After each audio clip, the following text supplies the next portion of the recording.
Hello and welcome to the Federal. As the farmers try to march towards Delhi, we are talking to farmer leader Anil Ghanwat, who was part of the Supreme Court appointed committee on the three farm laws. Mr. Ghanwat is the president of Shetkari Sangathan. Thank you for talking to us, Mr. Ghanwat. Farmers have given a call for Delhi Chalo and are trying to march towards Delhi. While the protests are continue, there is fear of violence also. What is your view of this round of protests, sir? Actually, the farmers have been waiting for almost 2 years to get their demands completed from the government. Their first demand during the last agitation was that complete repeal of the three farm laws, and the government obliged and they withdrew the farm laws. Then the demand came up for legal guarantee of MSP for all crops, and uh, uh, government has formed a committee for that. And it's since 2 years the committee is doing its job, but the report is not still ready. And the farmers, after waiting for such a long time, now have taken up to the roads. So the government should have acted before this. Second thing is that the demand the farmers are taking up, I don't think it's feasible giving MSP guarantee to all the crops that are produced in the country. It's just impossible, implementable, unpractical. So the farmer union should think over their demands once again, because even if the government gives you the legal guarantee for all the MSP for all the crops, I don't think the farmers will be benefited by that. Because what had happened in Maharashtra is that I think in 2014-15, when there was a surplus of red gram, the farmers took to the roads. We agitated, we blocked the roads, and the government of Maharashtra declared that all the red gram should be purchased over MSP. Any trader who buys red gram below MSP will be put behind the bars for at least 6 months.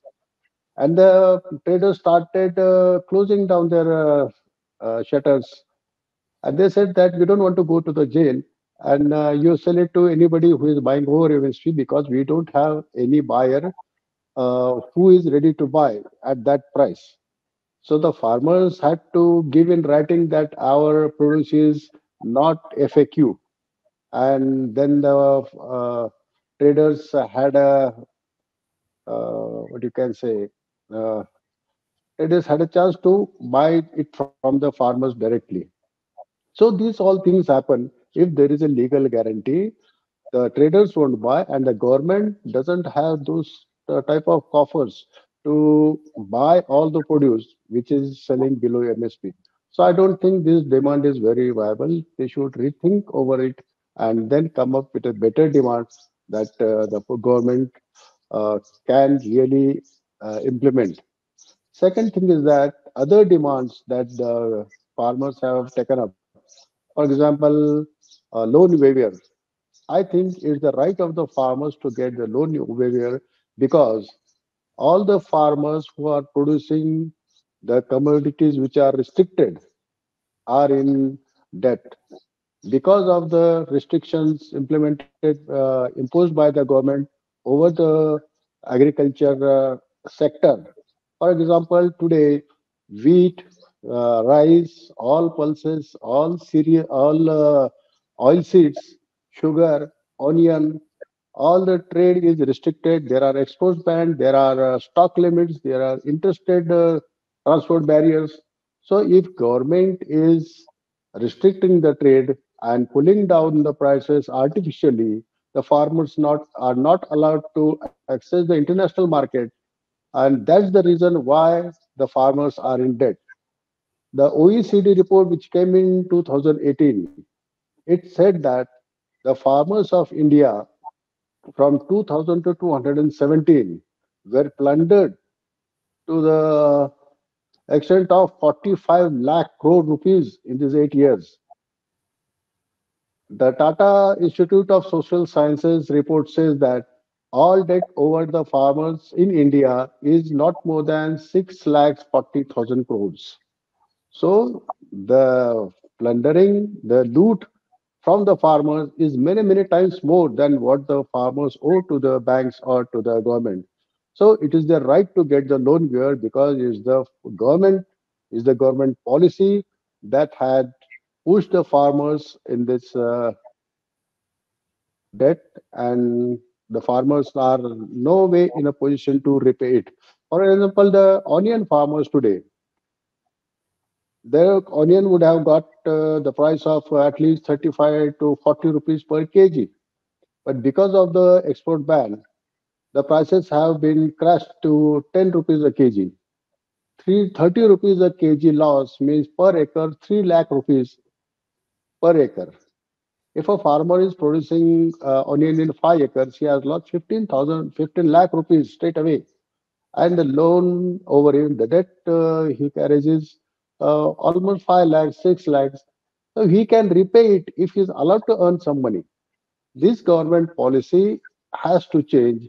Otherwise, the agitations will never stop. The farmers will always take a stand to oppose the government, whichever party is in power.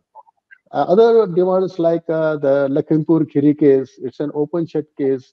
The criminals in that case should have been punished by now. Why should it take so much of time?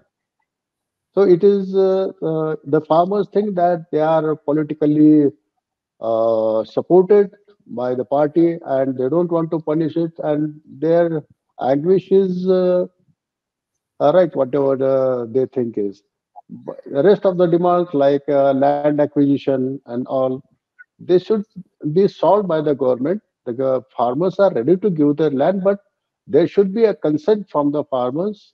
It's not that the government needs the land, they can just take it away from the farmers. There are in many cases, the land is taken away forcibly. So this is not democracy. Farmers should have the right of their property, should the right of free trade, they should have the right of free technology. So these are the main issues that have to be addressed by the government. The government is just appointing committees for time killing. What this is what I think. The Swaminathan Commission report suggested that MSP should be 50% more than the cost of production. Is the idea practical? Actually, the what Swaminathan committee says is that MSP should be at least, the word at least is important, at least 50% more than the weighted average of cost of cultivation. Why the farmer unions are sticking up to 50% only? Some crops may have to be given 75% or 100% more than the weighted average of the cost of cultivation. C2 plus 50%. Average, we can say that the increase will be 30% than what the MSP is declared today.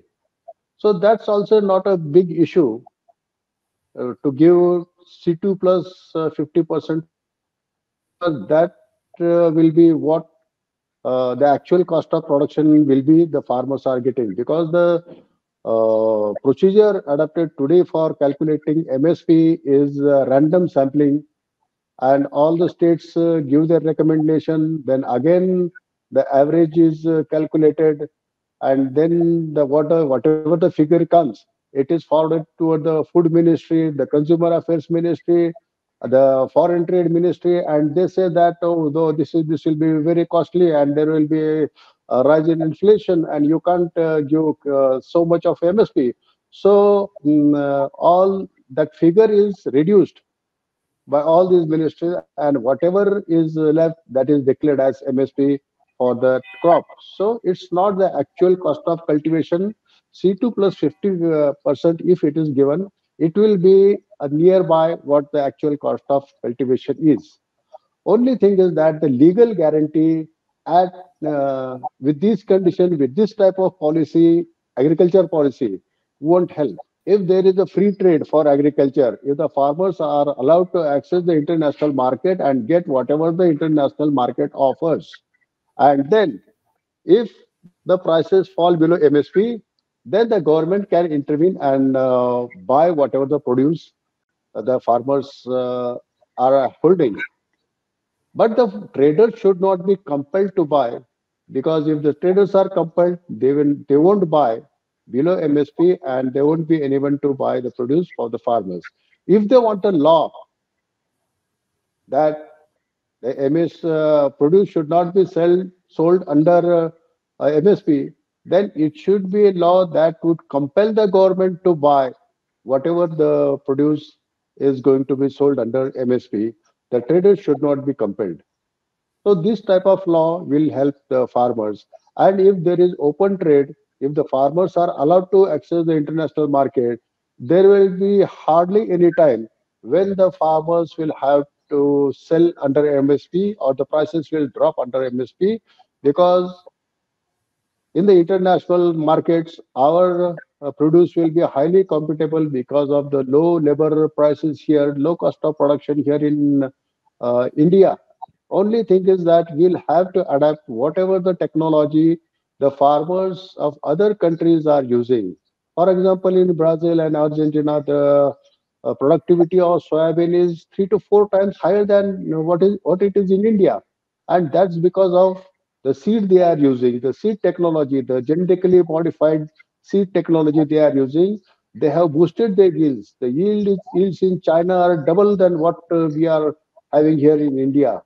In every commodity, for example, milk, we have the largest number of livestock here in India, but we are the productivity is far lower than what is in New Zealand or other milk producing countries.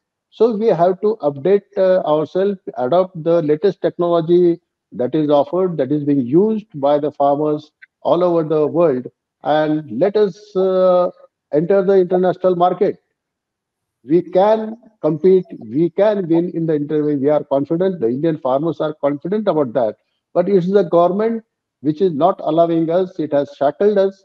Just unshackle agriculture, and within 5 years, you will see the change, the standard of living of the farmers will get better, and the farmer will be in a better position. Even farmer will be able to repay all the loans that he has taken.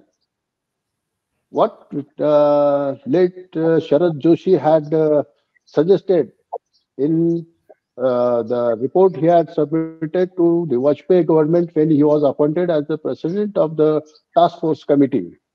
He had said that there are two countries in India. India is ruling over Bharat. All those who are toiling in the fields, working hard in whatever way of life, walk of life they are. But there is a section which is exploiting all those hard-working people. So India is ruling Bharat, and now the borders that are the hurdles that are constructed, the barricades that are being constructed across the Punjab Haryana border and Delhi border, they represent the India Bharat border, I think so. The government shouldn't act this way with the farmers, and the farmers shouldn't be violent at any cost. The farmers shouldn't adopt violence for putting forth their demands. They should use the democratic way peacefully. They should go to the cities. They should put whatever their demands in front of the government, and the government, especially the prime minister, should approach them, should address the gathering over there and tell over whatever the difficulties that are and whatever the solutions they are having, and then come to an amicable solution. Just barring the farmers from coming to Delhi, and the farmers using swords and other things for getting their demands done is not appropriate. Both the sides have to change their mode of action, and that only is going to help. Sir, out of the total agriculture produce, only 7 to 8% is bought on MSP. How can the government or any organization for that matter ensure that the crops are purchased on MSP? No, it's just impossible. You can't do that. I am a producer of onion. Onion is not in the list of those notified crops in the 23 crops, but it is highly restricted and controlled by the government. onion should also have a MSP, and whenever there is a glut or there is a fall in the price because of the restrictions, the government has to procure it. Then you'll have to procure chilies, you'll have to procure tomatoes, eggs, and hens, and whatever produce, even the seafood. And government just can't buy it. No party government will be able to do it. So this demand that making MSP legal for all crops is unimplementable, unpractical. That is not implementable at all.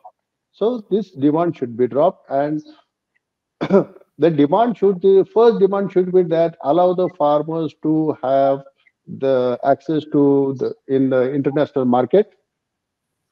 Let them sell whatever they are. If the government wants to help the poor for the food security reasons, the government should enter the open market and procure whatever they want at the open market price, not pulling down the prices by restricting and putting stock limits and export bans on the farm produce trade. Actually, the concept of MSP, when it was implemented first in 1965 during the Green Revolution, the concept was that the government should procure in the whatever the need the government has for the PDS system. It has to procure in the open market at whatever the rate it is available. And if the prices drop below MSP, then only the government will procure at MSP. But now the textile industry comes in, it pressurizes the government, and the government then implements various restrictions or imports from other countries and pulls down the prices till they reach the MSP. The same thing happened about wheat. After the Ukraine war, there was a huge demand in the international market, and for 1 month, wheat was sold above 3,000 rupees per quintal. It would have touched 3,500 rupees per quintal. But after the implementation of imposing the export ban, the prices dropped to MSP. What is the 2025 rupees today? So the government has turned it into the maximum selling price. Same thing happened about soybean. Soybean would have sold at 9,000 rupees a quintal. But because of the export ban, because of the stock limits, because of the ban in futures market, soybean now is selling at below MSP. But there is no one to buy here in Maharashtra. The government has given a contract for 5 crops, which include cotton, masoor, red gram, and some other 2 crops. So these are the crops which we are deficit. But soybean, we are deficit in oil too. Why soybean is not included? Actually, soybean has to be included. Chana is a pulse, horse gram. It is also not included. Chana has been selling below MSP for last 2 years, but the government did not procure anything here. In Maharashtra, there was not a single procurement center for horse gram. So the government is taking an action where they won't have to procure because the prices will stay above MSP for these crops, the 5 crops they have said. So this is like deceiving the farmers. This should not be done. If you are giving MSP, give it to the all the 25, 23 crops you have notified. And MSP without a free trade can't uh, can't help the farmers, because whenever there will be restrictions on the farmers, the prices will come down and the prices will go below MSP, and the government is not in a position to procure all the produce what is to be done. The side effect of such procurement is that Punjab is procuring more than their maximum capacity of production at 20% more, because the wheat and rice from Bihar and other neighboring states, they enter into Punjab, and there the procurement is done. The traders are making money out of that. Because of the restrictions of the ban on wheat trade, the Punjab farmers have lost 17,000 crores in a single crop in a single season.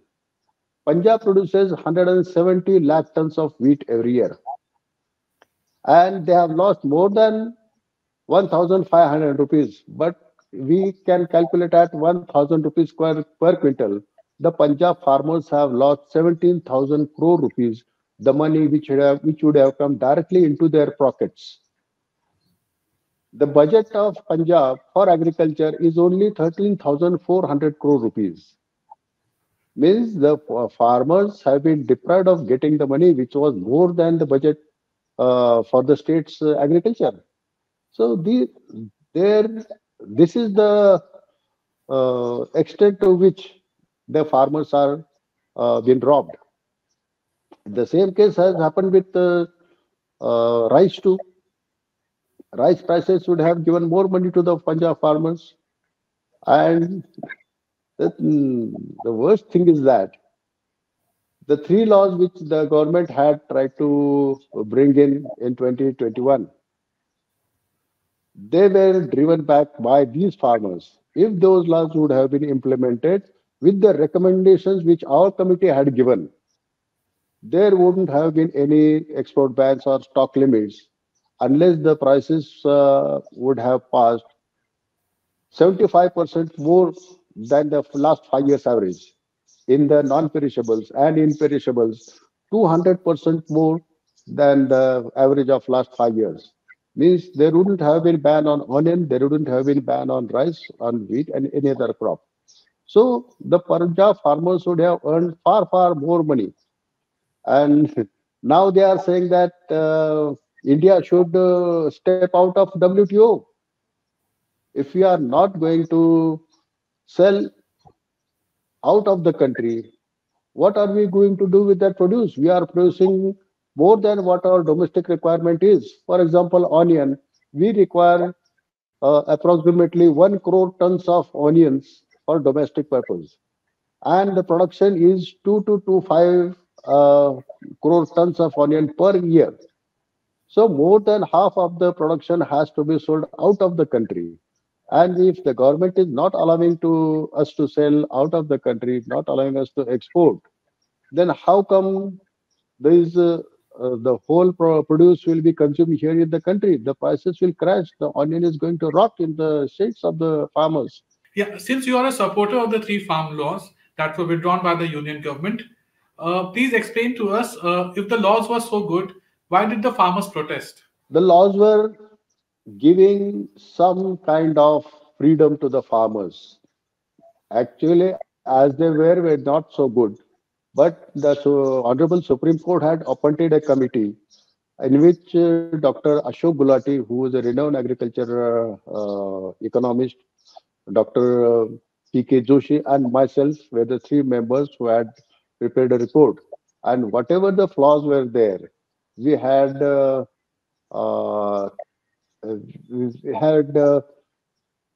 improved the report, and we had recommended better things than what the original laws were. So if our report would have been implemented, this today's day wouldn't have come. The farmers wouldn't have taken to the streets. The farmers would have got more than what they are demanding for, that is C2 plus 50. They would have got more than what they are asking for. Asking for MSP without trade freedom is like the demanding that amputate our legs and then give us crutches. It's like that. If the farmers are given freedom, they will earn far, far more than what the MSP is offering. Sir, the union government has suggested that they will buy some crops on MSP for 5 years. Why have the farmers not agreed to this proposal? Why only five crops? That's the Yeah. question. And these five crops, they say that it's for the Punjab farmers for diversification. If all the Punjab farmers diversify and take up red gram and masoor and other crops, then what about the wheat production? because last year only 1 degree temperature went up, and they expected that the wheat production may fall by 15-20%. The next day they banned the export of wheat. If the farmers are going to diversify to other crops, what about the wheat and rice production? So this is not the answer, because then the government will say that no, no, no, you will have to produce wheat only because we are short of wheat again. So let the farmers decide what they have to do. Just government should step out of agriculture trade. That's the only answer. The farmers will decide what they produce. If they are getting more money in oil seeds and pulses, they will automatically go towards oil seeds and pulses. They will adopt that technology and adopt those crops. But if the government compels to do so, no farmer will adopt those crops because they won't get enough money. If the farmer gets more remunerative prices for any crop, the farmer will go for that. If you see the record of previous years, whenever there is a high price for any crop, next year there is a bumper crop of the same crop.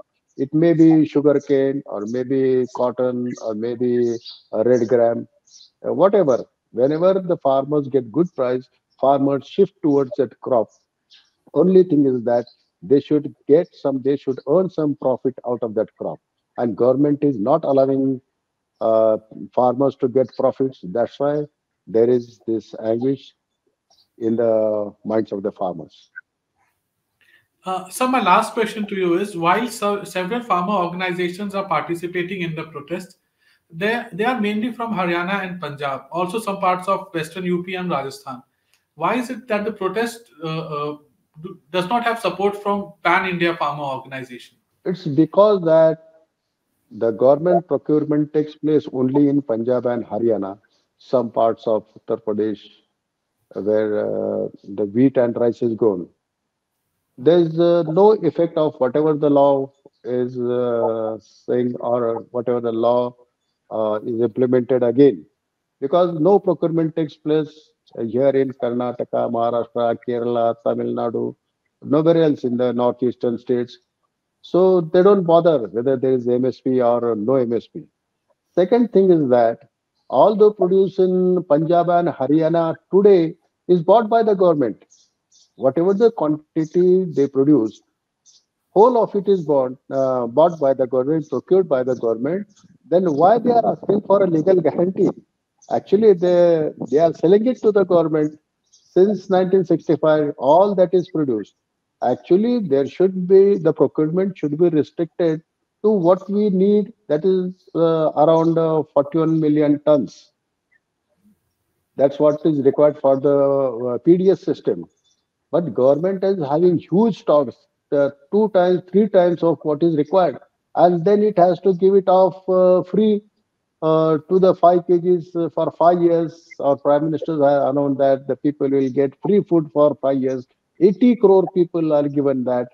And when, on the other hand, they said that only 11% of our population is poor, below poverty line. Then why are you offering free food to the 60% of the population? So you are wasting the taxpayers' money. You are distorting the agriculture produce market. This should stop instantly.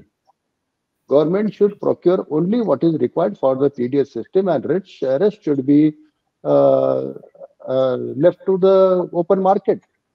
And that too, the government should procure at the what the market price is in the open market. It should not bring down the prices to MSP and then procure at MSP rate. MSP should activate only when there is a glut and the prices fall below MSP. The government pulls down the prices to MSP. The MSP is now the maximum selling price. If the prices of soybean soar, the oil industry, the poultry industry, in case of maize, they come in, they pressurize the government that we are making no profit, and the government implements various restrictions, imports heavily, and the prices come down. And these the lobbies, the textile lobby, the oil lobby, the cattle feed lobby, they pressurize saying that the MSP of a certain crop is so much. It is only 6,000 rupees, and why the farmers are getting say 8,500 or 9,000 rupees? Bring down the prices to MSP. So MSP is not the minimum support price now. MSP has become maximum selling price, and this is very, very wrong. Thank you for talking to us, Mr. Ganvat. It was a pleasure hearing your thoughts. Extensive, unbiased, thorough. The Federal Pudhiya Thalaimurai Apt Nationwide 2024 Pre-Poll Survey gives you the pulse of the nation. 7 p.m. on the Federal's YouTube channel.